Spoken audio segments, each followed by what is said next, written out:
Hello, dear friends. Welcome to the 10 Laws podcast with East Forest. I am that guy, the forester of the eastern side of the seaboard. This week, I have something a little different for you that I know you're going to enjoy. It's a conversation with John Payne. Now, Kim is an Australian who has worked for many, many years as a counselor, consultant, researcher about education and raising kids and well, you know what? Children and adults, because he's helped families and all sorts of people deal with these issues about development. And this was interesting to me because I've stepped into the role of what I like to call part-time stepdad, PTSD. And being a PTSD, this is all new to me. It's like teaching an old dog new tricks. And I've actually become quite fascinated with how I can do better. And I'm realizing it's such an edge of mine as a person as I'm stepping into the role of working with Radha's two kids who are 16 and 8. So very different developmental stages. And I'm running into kids sort of like I experienced when I had a dog. They're a mirror to me. They're a mirror to what's going on with me and what gets triggered inside myself. And I didn't have a lot of experience with this. I've hung out with my nieces and nephews, and you can drop in and be the fun uncle. But when you're sort of living it day in and day out, then you have to be in that role of discipline, in a sense of saying no sometimes, because that's what's being called for, and then that's not fun. You can't just be the fun guy anymore. It gets real tricky real quick. And what I've realized is that this is a real spiritual edge for me. It's one where I'm finding it's such a rich, fertile ground for my own growth as a soul and as a person. And this happens to be the substrate and the mechanism that it's coming forth in this moment. So, like a lot of things in our lives, our relationships are one that is one of the main grist for the mill for spiritual work. And so my relationships have increased in the sense that now I have these other smaller developmental beings who I'm part of their life, and they're part of my life. So I was interested in talking to Kim and asking some questions that relate to me, but through the conversation, I realized that it's sort of a universal things we're talking about. Even if you don't have kids and you're not in that role as a parent, in some ways, we're all parenting ourselves in the sense that I often feel there's this 10-year-old child inside all of us. Underneath the different layers of our adulthood, deep down, there's like this 10-year-old kid or something. I think at around that age is definitely still there. Like that part of you remains. And like when Ram Dass talks about loving your dark thoughts, right? I often use the metaphor that, yes, it's like you would work with a small child. You wouldn't say push them away or, hey, you need to turn off those thoughts, or you need to turn off that bad mood. You have no choice but to just hold them and love them and wait it out in a way and say, it's okay, this will pass, and I'm going to be here. I'm going to be the rock for you in a way. And that's what we often need to do for ourselves. It's a calling for our internal process. So that's why I think for all the listeners out there, whether you have kids or not, there's some saliency in this conversation for all of us. And I think that you will enjoy it. Now, I also want to say that the podcast I've been putting out, I obviously care a lot about audio fidelity, meaning the quality of the audio of all things. But certainly because I'm a musician and a producer, it's important to me for the podcast too. But I'm also committed to speaking with anyone anytime I can. So often, as you've found, my conversations are done remotely. I do this over the internet with people because that's kind of the only way to get it done. And it's more important to me that we have the ability to have the conversation and share it with our larger community, as opposed to saying, I'm going to wait until we can cross paths in person, which would drastically reduce my ability to even do this podcast as on the side for free. So that being said, I personally recognize that the fidelity is not always great, whether we're doing this on Zoom or Skype, and that's frustrating for me. And I've been trying different methods, different basically forms of podcasting technology in order to have better sound quality, but they've often been failing for all sorts of different reasons, whether it's internet bandwidth or technical complications on the participant side or all sorts of things. It's been very frustrating. So I just want you to know that I've been continuing to research that, and I'm going to continue to try different things. I've thought of everything from mailing someone a recorder and a mic and they mail it back to just different, there's all sorts of things popping up there that I could use. And I'm going to try them and continue to, sometimes it works, sometimes it doesn't. But thanks for your patience. And this is a podcast like many of them I did on Zoom. And I have lots of fancy plugins and tools to clean it up and make it sound audible. And our ears adjust very quickly. And I'm just letting you know that probably a lot of you don't even care. But to me, this is like my own therapy about sound. It's like I care, and I want to honor these guests in the best way and feature them as best as I can. And I'll continue doing that. But Kim was super gracious, and I definitely want to have him back on so we can get into more subjects like this. He's got lots of amazing books out there. There's one called Simplicity Parenting. There's another one, I love this title, The Soul of Discipline. I mean, come on, does it get any better than that? And he's got others. He's done many things, so I think you'll enjoy this podcast. As you hear this, I am in the air to Australia, and I thought it was fitting having Kim on being in Australia, and as I'm leaving on February 4th, 2020 to go to Australia, and I arrive on February 6th. Yes, it's a long trip, but good God, how does one entire day, February 5th, is now just in the ether? It's somehow we go through time zones and travel for so long. There's an entire day that is lost in this traveling. But we land on the 6th. I've got a little less than a week to sort of acclimate and chill, and then we start having our dates on, I believe, February 14th in the Sydney area, and we'll be moving down the country. So see all the details for the Australian tour at eastforest.org. Hit the tour tab, so eastforest.org/tour. You can follow along on social media, at East Forest on Instagram, at East Forest Music on Facebook and Twitter. And we'll continue to give you the details, but always the email list is the best way to know what's going on. We try to send geo-targeted emails if we're coming to your neck of the woods. And that's where we kind of let you know about everything, like the East Forest retreats, things like the podcasts, collaborations, free gifts, etc., etc. And thank you for giving this podcast a review. It makes a big difference. If you can go to if you're on Apple Podcasts, I think you scroll back to the where all the episodes are, go all the way to the bottom there, hit that 5 stars. You can do it right now while I'm gibbering and jabbering in your ears, and that will make a lot of help. Okay, we're going to get into this. This is Kim John Payne.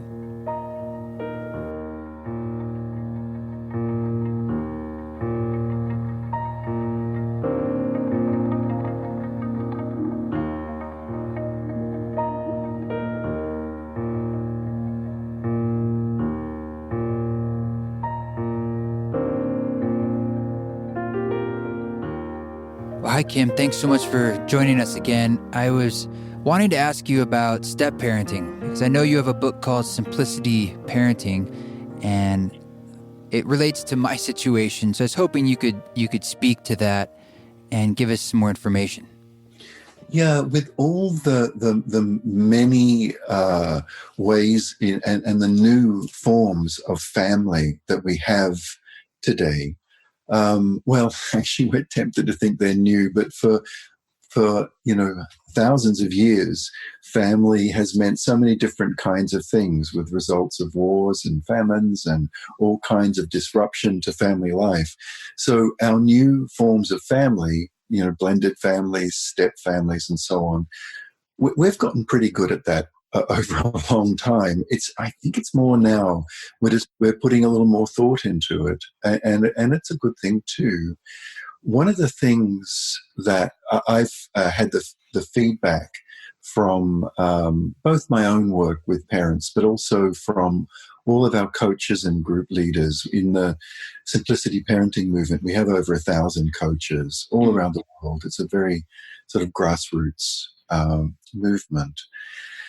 And so this is feedback that is quite cross-cultural all around the world, is that having children and having families have a simple and balanced life means that there's space for unexpected things, new things, bumps along the way, so that there is space for adaptability. So if a new relationship forms, like a stepdad or stepmom, um, a death, a divorce, a blended family, in whatever way a family changes, when we have a balanced life and we give children a childhood, then there's more room for that new impulse, that new way of being in a family to come into a child's vessel, to come into their cup, so to speak,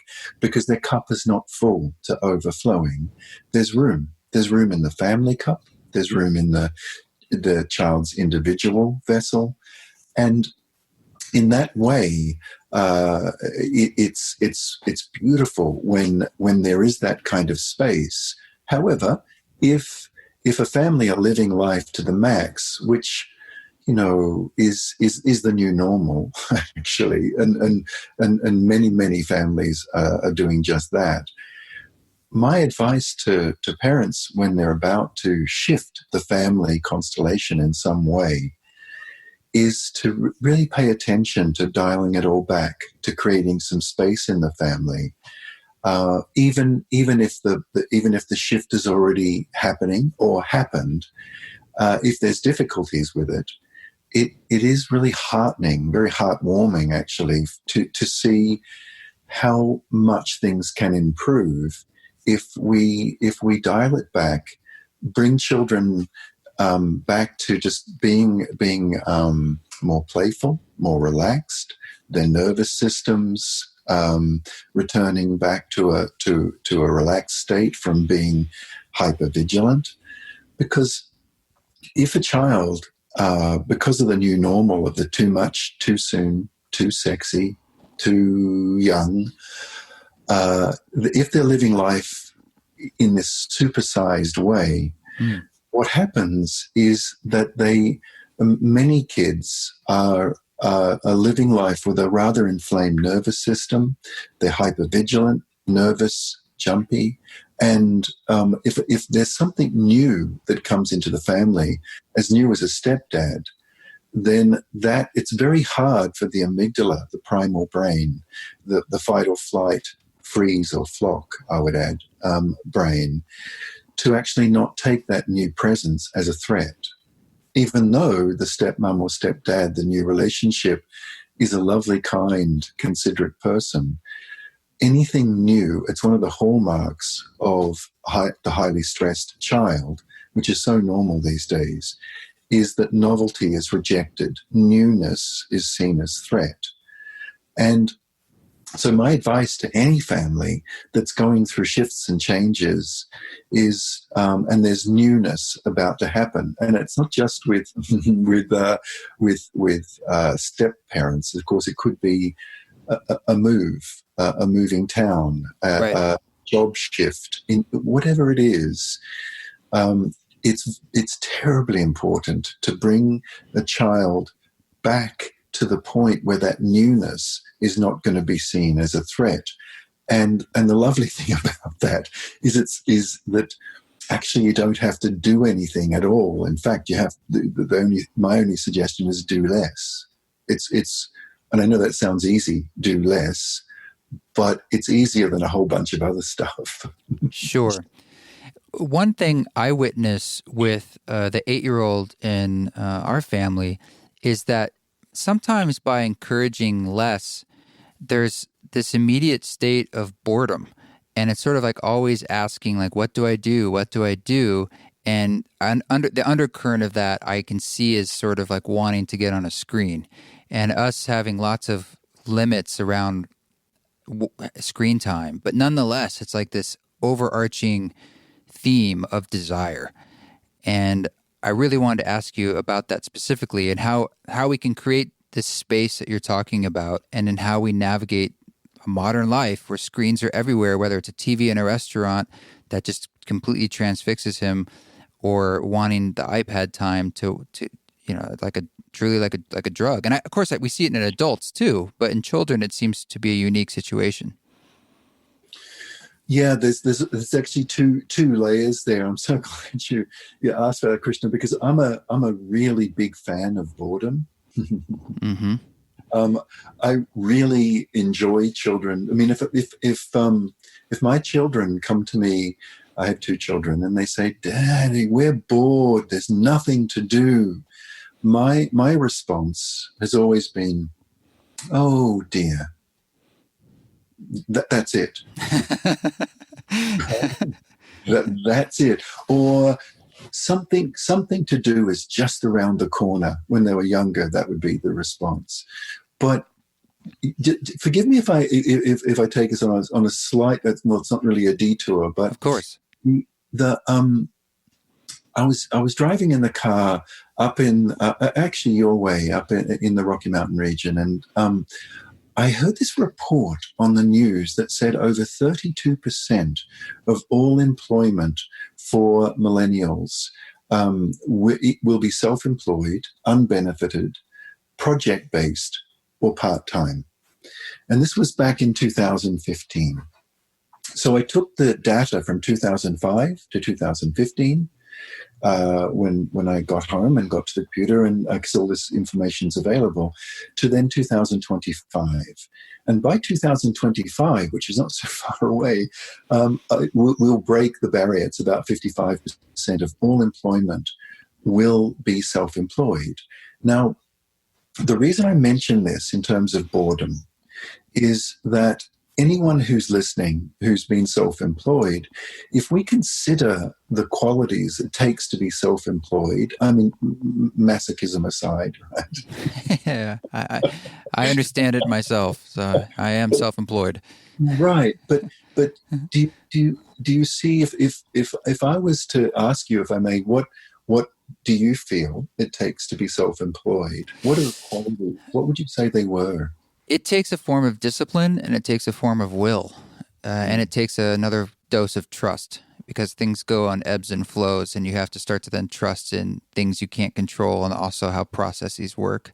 And you have to be able to be someone who's self-motivated, which I am, and just having that will to do it. Like I think I often joke that most of my energy in life has been avoiding a 9 to 5. And even as a child, I hated being told what to do. I mean, on the very first day of first grade, I remember, I've said this before on the podcast, but I walked in first day. I remember the memory. I looked around, I saw the desks and the whole setup, and I announced to the class, I said, "No, thank you. This isn't for me." And I left. And I just never liked those structures. And so I think for some people, it's a bit embedded in their core personality.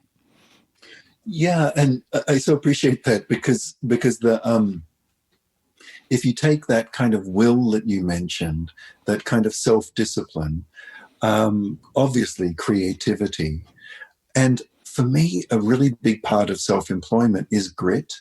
It's just allowing oneself to make a mistake, having that be okay, problem solving, and then getting back into it, trying again. Now, all that, of course, being innovative, being adaptable.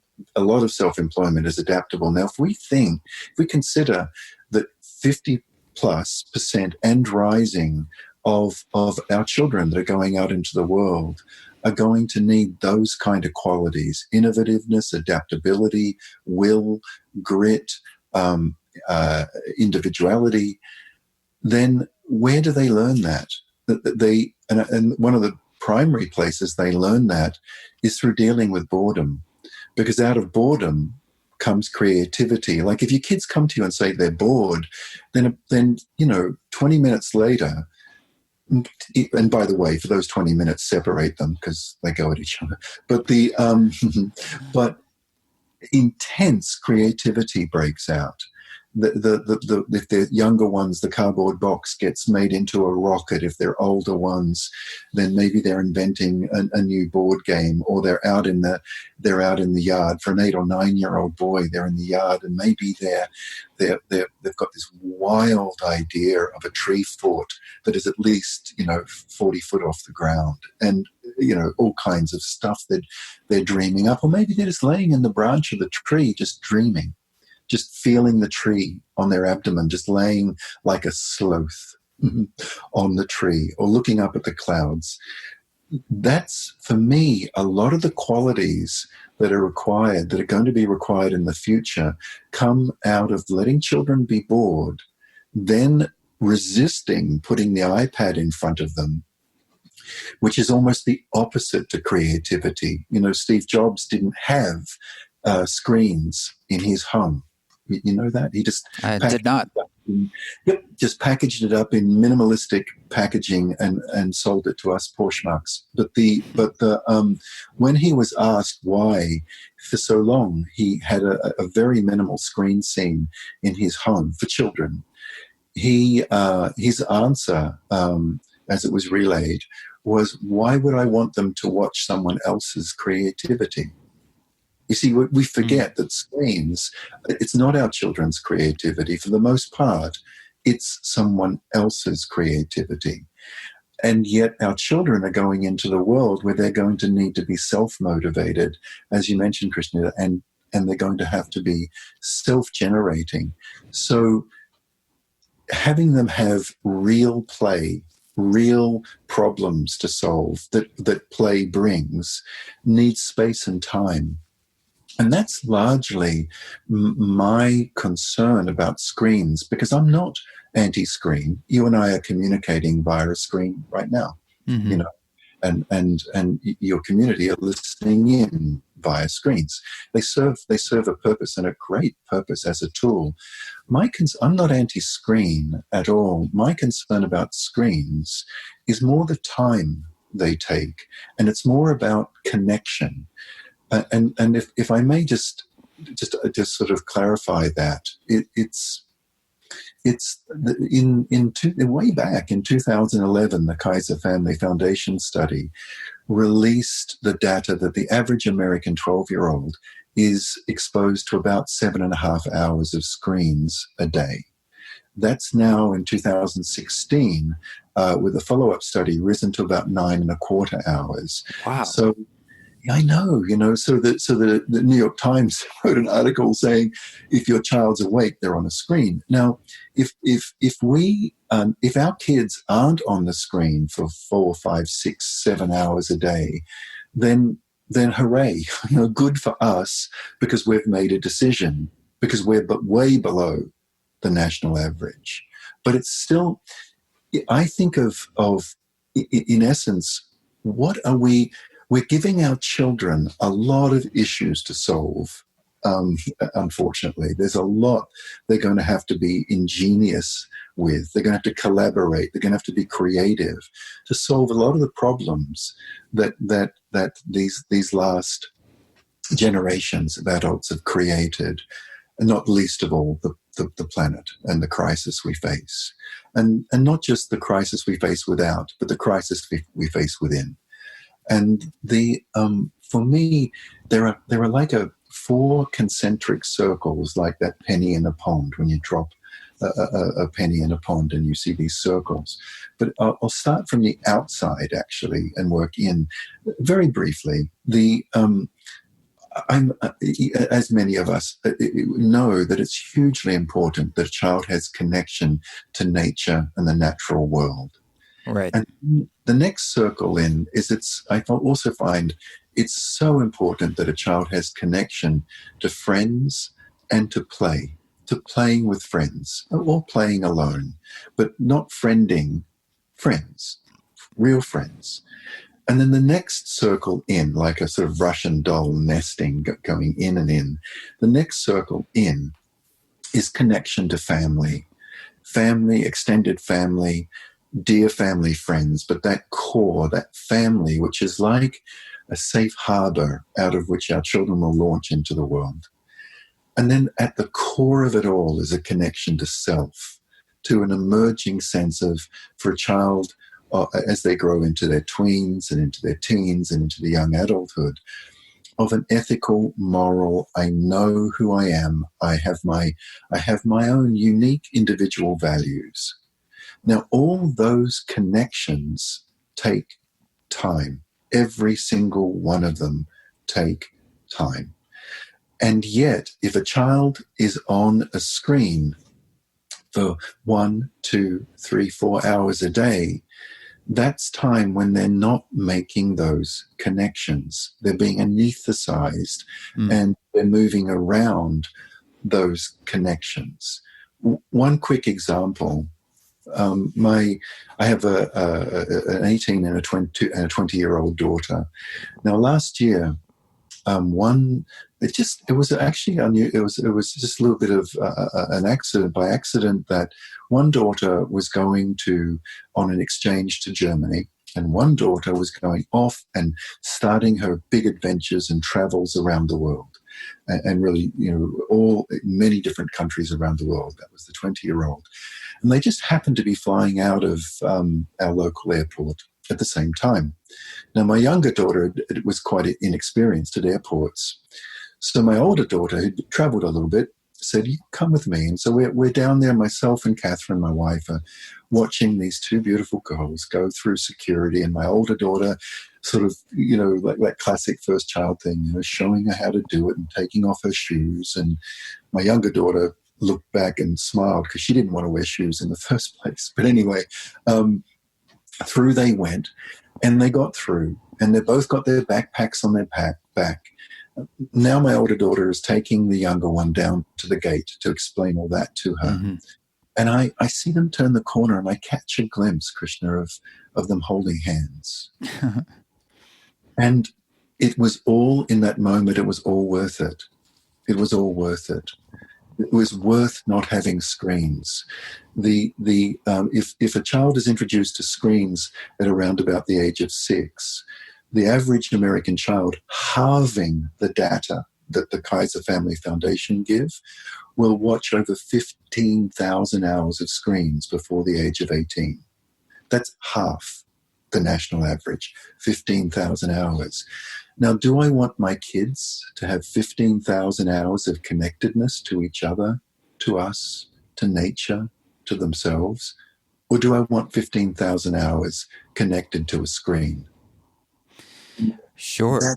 That's the issue for me about screens. It's not about the neurological developmental delay they cause, because they do. It's not so much about all that other stuff, the social emotional impairment they cause, because they do. It's about those two girls turning a corner holding hands, because that happened because of boredom. And that happened because of giving children a space. I'm not a perfect parent by any means, but in that moment when I saw them working things out together, my mind went back to all the myriad things that they did as little children together, working things out, because they didn't have screens in their life.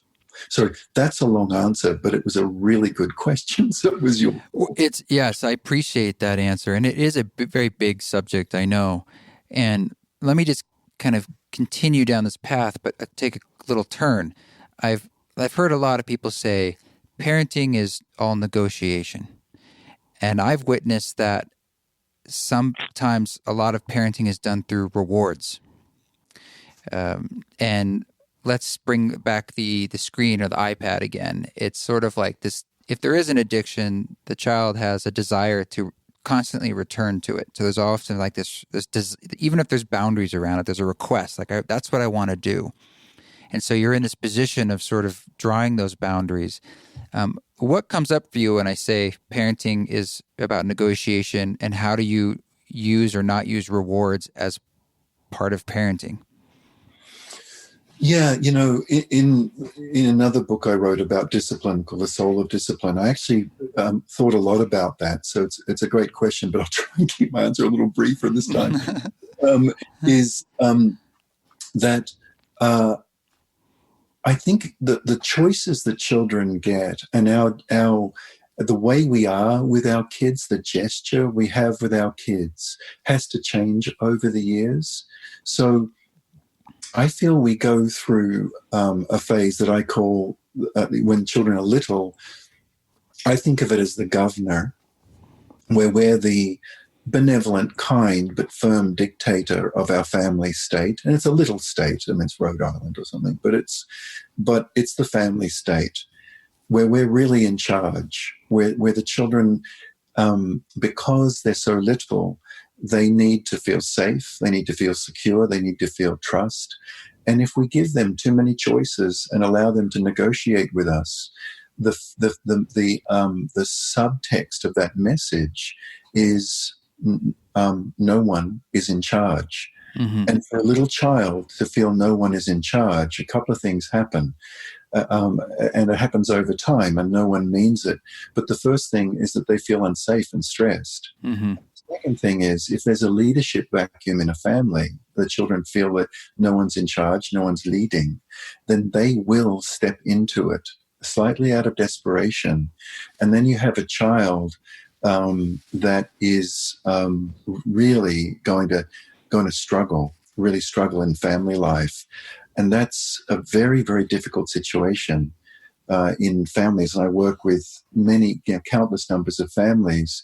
For a child through sort of 6, 7, 8, 9 years old, I think it's terribly important that kind, warm, but firmly they understand that we as adults are in that authoritative position. I don't mean authoritarian by any means and cold and harsh, but I do mean warmly and firmly the children have that secure knowledge that we are directing them and we are directing our lives, and that they don't need to make decisions way beyond their developmental ability to make them. And when they know that, a lot of sibling issues start to calm down, because if there's more than one child and they get the feeling there's a leadership vacuum, and we start parenting as if we're the children's peers and friends and buddies, then what will happen is the kids will joust as to who's in charge. And they'll fight and very tenaciously. But when an adult can step back into that authoritative place, it's really beautiful to see how the children just stand down, or their arguments are way more malleable and easier to work through, because they have that sense of security that authentic leadership brings. But when they're about 10, 9, 10, 11, 12, that's the phase I call the gardener. And that gardener phase, like anyone who has a little garden or a commercial garden, we all know that we have to listen and watch very carefully. We have to watch the skies. We have to listen in. We have to be really tuned in. And I think it's terribly important to tune in to kids this age, listen to them, and really ask them, what's your plan? Tell me your plan, but tell me respectfully, number one. Tell me at the right time, number two. And number three, tell me so that you show that you're a part of a family team. In other words, with consideration for others. And over and over and over, if we say to kids, is that considering, your brother's got to get to soccer practice. So if you want to do that, how's that going to work out? Let's try and figure that one out. So that because this is establishing a platform for the teenage years. And if we have a child go into the teenage years knowing a little bit about respect, knowing a little bit about timing, a little bit about consideration for family, that's going to be a whole lot happier teenage years. So when kids are up to about the age of 9, 10, 11, 12, 13, that's what I call the gardener phase. Mm-hmm.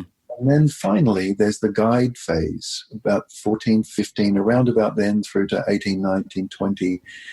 I think we're in a guiding role. I'm in that role with my kids now, where, teenagers can be spectacularly disinterested in our opinions, really, but they're very, very interested in their direction in life. And so the message for a teenager is, I want to help you get where you're going. I want to help you do what you want to do. I'm going to help, and I'm going to guide. I'm going to come alongside you and help you. And let's figure out how we can make that happen. But a good guide knows the terrain, and if there's just straight up danger in that path, a good guide will step in and say, that's not a good way to go. Let's try another way here. Mm-hmm. And so in terms of this all being negotiation, I would say actually the negotiating time is more in the latter teens. Only as a society, we've tried to pack 18, 19 years of development into the first 4 or 5 years. So we've brought what I think of as the right gesture, that of negotiation, collaboration for a teenager, and we've brought that into the earlier years. And that's the problem. I see that as a problem, because then kids don't know who's in charge, and it leads to a feeling of insecurity. And a lot of the tremendous rise of nervousness and anxiousness with children now is partly a result of that. Now, perhaps just to round off with that thought, I hear a lot about having a child-centered home.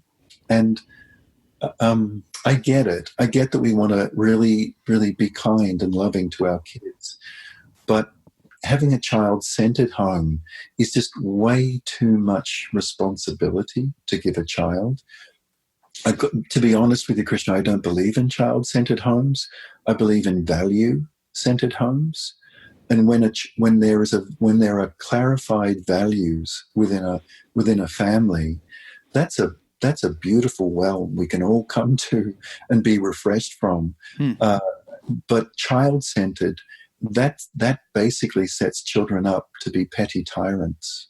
And that's my concern. Yeah, I know you're short on time, but that makes me think about when you get a feeling of entitlement. And I think a lot of, quote, woke parents, the last thing they want is to raise a child that has this sort of entitlement of like, well, this is what I get. This is the things I have, when they already have so much. And I know that they're probably wanting to engender feelings of gratitude and this idea of what it means to be in service, or the selflessness, and how that actually benefits our psyche and our being and our lives and our community. And I could see how having a value-centered home, that makes more sense to me, as one that you could really stand behind, as opposed that's child-centric. One serves the other, where the other maybe doesn't serve the larger value, if that makes sense. Yeah, it's we all want to, as you say, raise children in a spirit of gratitude, not with a false sense of entitlement. And that spirit of gratitude is just one of those values that I'd probably be fair to say most parents hold very dear. Gratitude is something that some parents even have, like a gratitude a day at the dinner table. Mm-hmm. I know for years. But that's what I mean by strengthening values. Caring for your brother or sister, really genuine care is another one.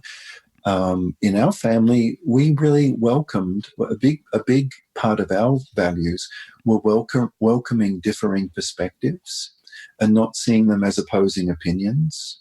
So that if the children or the grown-ups had differing perspectives about something, it was welcomed and it was okay. It's amazing how many sibling fights that prevents, but much more importantly than that, it brings about a quality of giving another person the space that they need to actually express and have their perspective. A big value in our family was also living with mistakes and being okay when we got things wrong. Sure. And allowing someone the space to put it right. So these are just examples of values. We've all got different ones, but they're the ones. The reason they're so important is not just that they're big philosophical things. If a child comes home from school and calls their sibling a really unkind name, and they sort of say something like, "Oh, you're such a loser," it's just something spills out of them. right there, there's a value clarification moment. It's in the United States, we often say don't sweat the small stuff, but with parenting, it's sweat the small stuff without becoming neurotic about it. If it's contra to a value that a family has, personally, I think it's stopped the world. That Mm-hmm. comment's not okay in our family.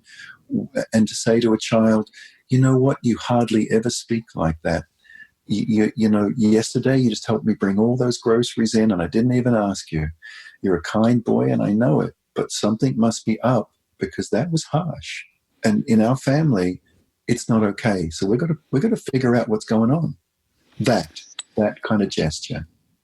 Well, really, that mirrors, parenting is a mirror of sort of how we're parenting ourselves in our own minds. And so these are all like tools we can use with the child inside, the voice inside, with our own values and like our own ways of minimalism and the power of less and all the things you're talking about. And that's one of the other reasons I'm really interested in these things, because I know it's about my own growth and sort of our endless childhood. But I'd love to get into more, but am I correct that you're running out of time here? Yeah, Yeah. I'm terribly sorry I am, but maybe we can pick up the conversation at another time. I'd be delighted to speak to you. Yeah. I really love just the honesty and the nuance you're bringing to this and your experience. But how can people dig more into your world? Well, it's just that normal way of the simplicityparenting.com website. Like you, there's also I have a podcast, Krishna. It's called Simplicity Parenting on iTunes, I think it's. And we also have courses where we train simplicity parenting group leaders. And it's a simple little course. Well, it'd be ironic if it was complicated. But that's perhaps my greatest joy, is all the grassroots gatherings. Like as we're talking now, somewhere in the world, there'll be someone sitting with a group of 10 or 15 parents, all helping each other give children a childhood. And so if anyone is at all interested in that approach and being a group leader, they can contact us right from the website. Be thrilled to hear from you.